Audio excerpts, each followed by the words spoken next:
আসসালামু আলাইকুম আপুরা, কেমন আছো তোমরা সবাই? আলহামদুলিল্লাহ আমি ভালো আছি। তো আজকে চলে আসলাম তোমাদের সাথে একটি ভিডিও শেয়ার করতে। আর সেটি হচ্ছে, দেখো, খুব সাধারণ একটি জামাকে লেস লাগিয়ে টার্সেল দিয়ে কি অসাধারণ করে তুলেছি। দেখতে আসলে অনেক ভালো লাগছিল, তাই ভাবলাম এটি তোমাদের সাথে অবশ্যই আমার শেয়ার করা উচিত। কারণ আমার যেসব আপুরা ঘরে বসে আমার মতো কাজ করেন, তাদের জন্য এই ডিজাইনগুলো খুব উপকারী হয়। আর কিভাবে আমি এই ডিজাইনটি করেছি, লেসগুলো কিভাবে বসিয়েছি, সম্পূর্ণ ভিডিওটি আপনাদের সাথে শেয়ার করছি। ভিডিওটি না টেনে পুরো ভিডিওটি দেখুন, এবং যারা দেখছেন তারা লাইক কমেন্ট শেয়ার অবশ্যই করবেন এবং আমার পাশে থাকবেন, আমাকেও আপনাদের পাশে থাকার সুযোগ করে দিবেন। তো আর কথা না বাড়িয়ে চলুন দেখে আসি কিভাবে আমি এই ডিজাইনটি করেছি। তো সর্বপ্রথম এখানে আমি ফিউজিং কেটে নিয়েছি গলার ডিজাইন করে। আর এই ডিজাইনটিকে আমি দেখুন একটি টুকরো কাপড়ের উপর বসিয়ে পিন দিয়ে, যে হিজাব পিনগুলো থাকে সেটা দিয়ে আটকে নিয়েছি পুরোটাকেই, এবং সাইডের যে কাপড়টা 1/2 ইঞ্চি এক্সট্রা রেখে আমি কাপড়টা কেটে ফেলে দিচ্ছি।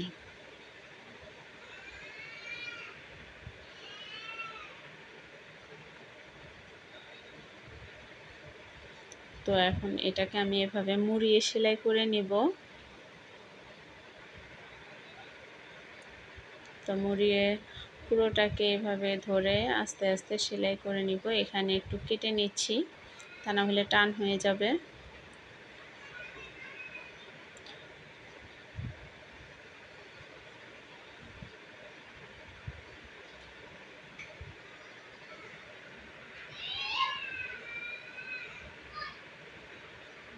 তো আমার সেলাই দেওয়া হয়ে গেছে। এখন আমি এই গলাটিকে কামিজের সাথে সেট করে নিব।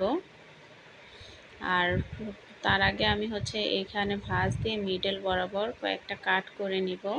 তাহলে আমার গলাটা বসাতে কামিজের সাথে সুবিধা হবে, একদম মাঝ বরাবর বসাতে অনেক সুবিধা হয়।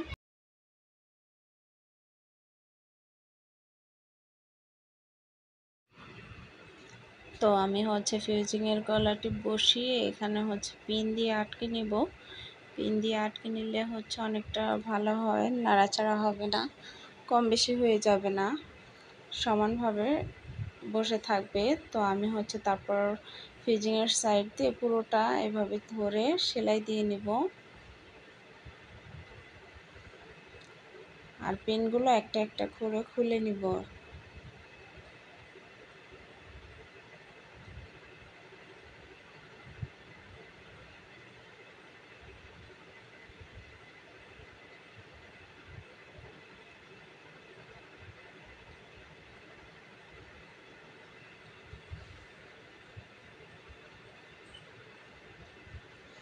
তো আমার সেলাই দেওয়া প্রায় হয়ে গেছে। তো এখন আমি সিজার দিয়ে যে আমার মাঝখানে এক্সট্রা যে কাপড়টা আছে সেলাই দেওয়ার মাঝের অংশটা, এটা আমি কেটে ফেলবো। আর এই কোনাগুলো এভাবে একটু কোনাকুনি করে কাট করে দিব। আর রাউন্ডের জায়গাটা এভাবে ছোট ছোট করে কেটে নিব। কেটে নেওয়ার পরে আমি পুরোটাকে ধরে এভাবে সুন্দর করে উল্টিয়ে নিব। আর এই কর্নারগুলো এভাবে শলা বা পিন টিন দিয়ে এভাবে খোঁচা দিয়ে বের করে নিব, তাহলে দেখতে সুন্দর লাগে। তো আমি এখন লেস বসাবো। এই গলা পুরোটাতেই লেস দিয়ে ডিজাইন করেছি। তো লেসটা ভিতরের দিকে রেখে একটু চাপ দিয়ে ধরে এভাবে সেলাই দিয়ে পুরো লেসটাকেই বসিয়ে নেব।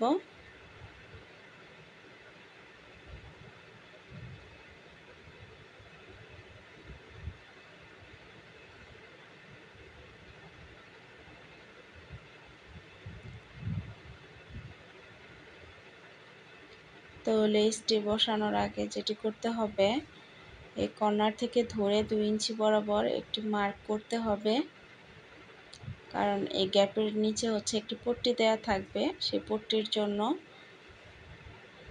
দুই সাইডে একইভাবে সমান গ্যাপ রেখে তারপর লেসের নিচে পট্টিটি ধরে একেবারে সেলাই করে নিব। তাহলে একসাথেই 3টি সেট সেলাই হয়ে যাবে।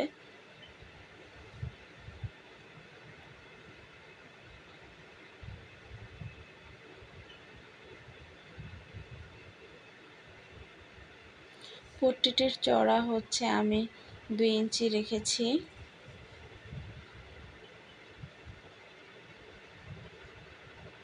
তো লেসটি কেটে নেওয়ার পরে হচ্ছে এখানে কাটা আরেকটি অংশ এখান থেকেই ধরতে হবে।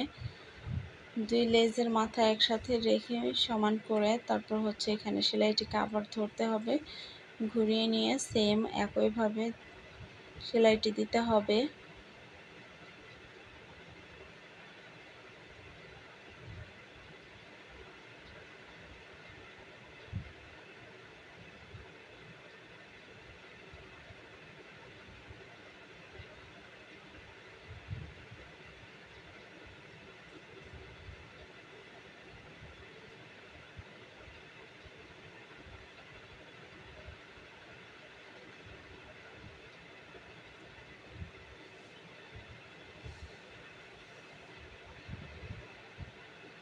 তো আমার লেসটি প্রায় সেলাই করা শেষ হয়ে গেছে।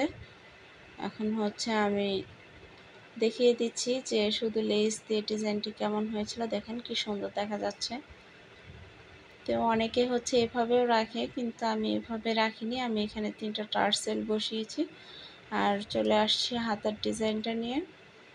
হাতার শুধু সামনের মুখের অংশে হচ্ছে আমি লেসটি সেট করব। তো হাতার অংশে লেসটি সেট করা হয়ে গেছে। এবার কাপড়টিকে মুড়িয়ে ভিতরে রেখে হচ্ছে উপর দিয়ে একটি চাপ সেলাই দিয়ে নিচ্ছি। তো চাপ সেলাইটি দেওয়া শেষ হলে সাইড দিয়ে আরেকটি সেলাই দিয়ে নিব। তো আমার হাতের কাজটাও কমপ্লিট।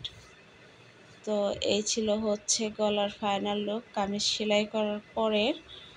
তো দেখেন কত সুন্দর দেখা যাচ্ছে। লেস দিয়ে এইভাবে গলার ডিজাইন করলে আসলে দেখতে অনেকটা সুন্দর হয়।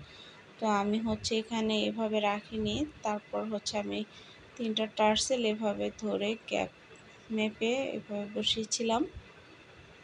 তো দেখতে অনেকটা ভালো লাগছিল।